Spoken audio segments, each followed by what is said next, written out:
So guys, it had been a few weeks since we last talked about our glorious leader, FIA President Mohamed bin Sulayem, aka MBS. He'd been quiet, he'd not been in the news, he'd not been saying anything controversial. Formula 1 was healing, Formula 1 was getting back to normal. Sir Lewis Hamilton made his testing debut. We've seen a few little snippets of news when it comes to drivers trying on their new overalls for 2025, visiting their new factories for the new teams, obviously if they've moved during the off-season, and you know, things seem to be getting back to normal. But you can't expect too much from MBS. You know, he's someone who is always going to, you know, make the headlines for all the wrong reasons. He loves doing this. I think he loves the attention. I think he loves people like me talking about him and getting frustrated at his less than popular policies, shall we say. Now, he's been in the news again. Shout out to Andrew Benson from the BBC Sport for covering this story. But the headline is,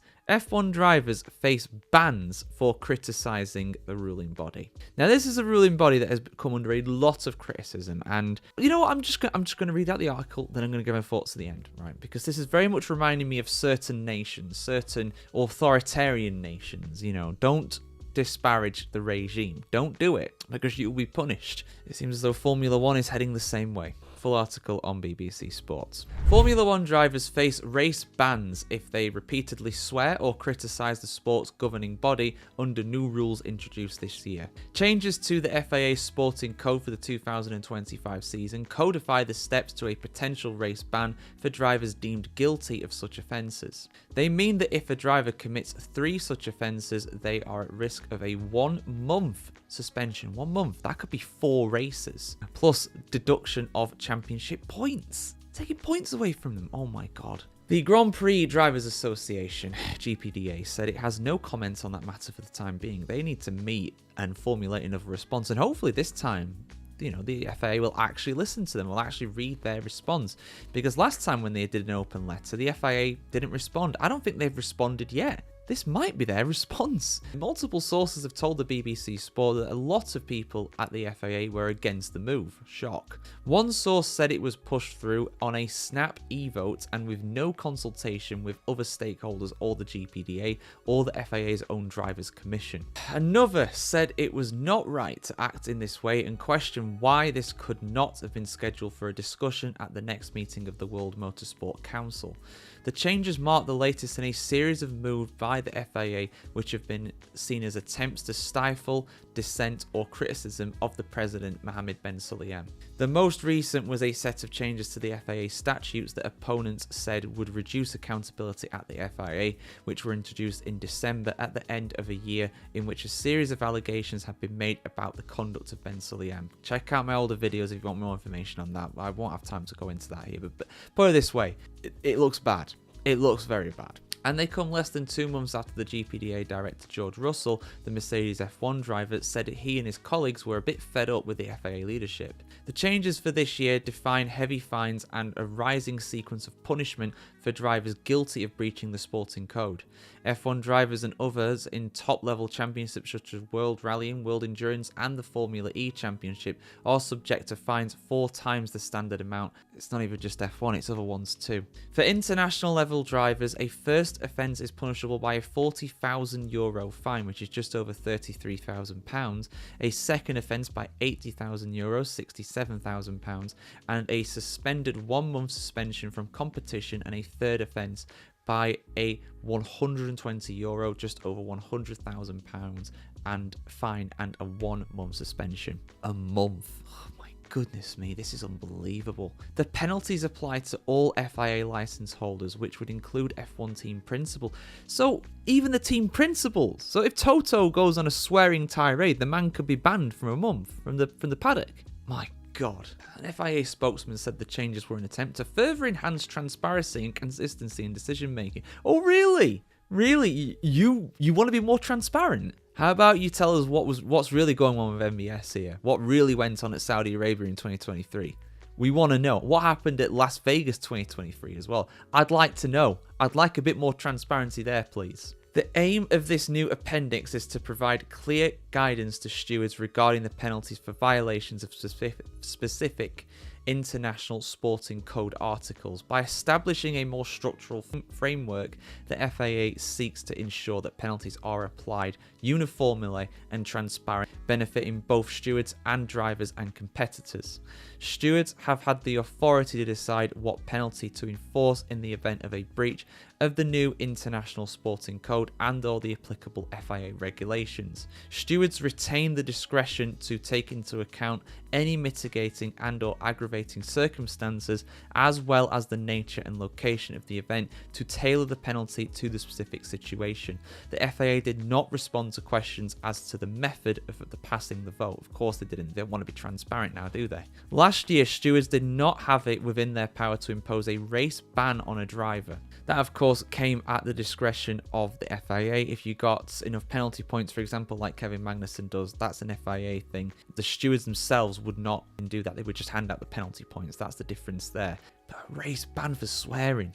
God. The spokesperson added all major governing bodies have had similar rules/fines to protect the integrity of the sport. The FIA is not alone in fining competitors for misconduct. But all right, I'm gonna wait. I'm gonna wait to talk about that some more. Let's just go through the rest of the article.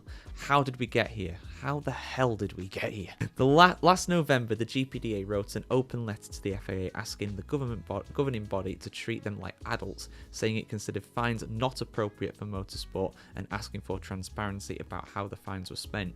It has received no response. This is the response. This is the response. The letter came in reaction to Red Bull's Max Verstappen being ordered to accomplish some work of public interest after swearing in an official news conference at the Singapore Grand Prix in September. Verstappen appeared at a grassroots motorsport development event in Rwanda alongside Ben Sulayem before the December's FIA prize-giving ceremony in the capital city of Kigali. The latest changes to the sporting code will be widely considered as an attempt to gag the drivers and demonstrate Ben Sulayem's sensitivity to criticism. There are two key clauses in the sporting code which will concern the drivers. The definition of a breach as the general use of language, written or verbal, gesture and or sign that is offensive, insulting, coarse, rude or abusive, and might be reasonably expected to be perceived or be coarse or rude to cause offence, humiliation and to be inappropriate. Plus assaulting, elbowing, kicking, punching, hitting, etc. and incitement to do any of the above. I mean, the second part of that, assault is assault. I mean, let's be honest, I'm not against that personally, right? I think that is fair enough. It's probably the one bit in all this where I'm like, yeah, okay, I'm not against that. If that wasn't a rule already, it should be. You know, there's no excuse for going and hitting somebody. You know, you can have, this is what I'm going to get onto in this as well. You can have your verbal disagreement. You can have it out, as it were. You can argue. You can debate. But physically attacking somebody is not okay. However, speaking, talking, debating is fine, in my opinion. When you limit speech like that, you're getting into very dangerous territories. The second of these regulations is the forbidding of any works, deeds or writings that have caused moral injury or loss to the FIA, its bodies, its members or its executive officers, and more generally on the interest of motorsport and on the values defended by the FIA. Earlier this week, before these changes emerged, Haas team principal Ayo Komatsu was asked a general question about his level of satisfaction with the FIA. He said, "Don't write it in a headline. Ayo says the FIA is a mess, but that's what everybody thinks. That's what everybody experiences. I don't know what to say. It's not great, is it? Seriously." Asked to expand on his remarks, Komatsu said, "I don't want to get into that political battle," because he probably knew these regulations were coming in. Right, so we have a fair amount to talk about. We're already 10 minutes into this video, but I don't care. I need to get my viewpoint across on this because those regulations are absolutely incredible. The fact that they are doing this it's a dictatorship. It's an authoritarian dictatorship. It actually is. This is like a cult almost. To criticize the regime, to criticize, like Belest said. I mean, right, as bad as Belest was in the 80s and 90s, he just said this. You know, my decision is the correct decision, right? In my terrible French accent, you get the point. Anybody who's seen the Senna movie will have seen that clip. He said that though, and yes, he acted upon it as well by doing some pretty questionable bans and stuff. We're not going to get into 80s and 90s F1 politics. Let's get into 2025 F1 politics, because right now this is absolutely incredible. The second one in particular, the forbidding of any words, deeds or writings that have caused moral injury or loss to the FIA, its bodies, its members, its executive officers, and more generally on the interest of motorsport and the values defended by the FIA. So the FIA is effectively making it illegal to criticise them. Now, I know, in theory, things like in football, you can't criticise the referees, you can't do dissent, it's a yellow card offence in a football match. I understand that. That's a different sport, though. To actually go out and say that if you criticise us, and it says any words, any criticism, anything, that is so open-ended. The drivers could say the most mild thing. Oh, I disagree with the decision of the stewards today to give me a penalty, because guess what? Every single driver, I think it's very rare. I mean, it might have happened at some point, I don't know, but find me a driver who agrees with a penalty they got. It is extremely rare, right? Deep down, they might think, yeah, fair enough, whatever, I can see that. But publicly, they will always be like, oh, what the hell? What is that decision? Oh, I didn't make contact with him. Come on, what's wrong with you? And that's fine. That is standard. You should be allowed to disagree with stuff. Even if you're in the wrong, you should be allowed to disagree. That is what free speech is. And to say that you can't criticize them in any capacity it's just I'm speechless almost. I am absolutely speechless. And saying that it's effectively a gag order, it kind of is in a sense. A gag order is basically where you can't speak publicly about certain things. It's a court ruling thing, but that's what all these drivers are basically signing up to effectively at this point, you know. I mean, well, they've not signed up to it. This has just been imposed upon them, I should say. They've not had a choice in this. They've not had a say in this. The voting process has been completely opaque. It's been the opposite of transparent. There is nothing there that says to me that the drivers were agreeing with this. And I tell you what, they wouldn't agree with it. Who the hell would agree with this? Would you agree to this in your place of work? Absolutely not. So yeah, and like I'm going to touch on as well with the first regulation of those two. This is the second one I'm talking about, but with the first one as well, some people might say, oh well, it might be one of those regulations that the FIA might never use. Do you really trust them on this one? Do you really think that the FIA will never do that? Why would they make it a rule if they'd never use it? They are clearly planning for the eventuality of the president being criticised, the FIA as a whole being criticised. And yes, sometimes this criticism may go overboard. There have been occasions when drivers have gone too far, in my opinion, with their criticism of things. You know, you think about what Sebastian Vettel said about Charlie Whiting at Mexico in 2016. I think that was too far. I think that was inappropriate. However, he was in the heat of the moment and he was driving a Formula 1 car and he was clearly annoyed at the penalties. And I understand why he was annoyed. And he felt they weren't enough. You know, that's his opinion. There's nothing wrong with that. He's allowed to have his opinion, or he should be allowed to have it. I mean, the assault thing, fair enough. No problem. You know, if you're doing what Max Verstappen did to Esteban Ocon, pushing him at Brazil 2019, which I can get why he was annoyed at that, you know, I understand that. I feel like there should be consequences for that, because I feel like that is wrong, you know. Most sports have something like that. If you were to assault the referee in a game of football, you'd get a massive ban. I got no problem with that. But the verbal stuff, come off it. What is going on with that, man? MBS. Honestly, the definition of a breach is the general use of language, written or verbal, gesture and or sign that is offensive. So no one finger salutes in the car, insulting, coarse, rude or abusive, and might be reasonably expected to be perceived as coarse or rude or to cause offense, humiliation or be inappropriate. That is so open in terms of the interpretation you could give on that. That is so open. And again, will the stewards clamp down on that? Don't know. But they can, and they've been given the powers to.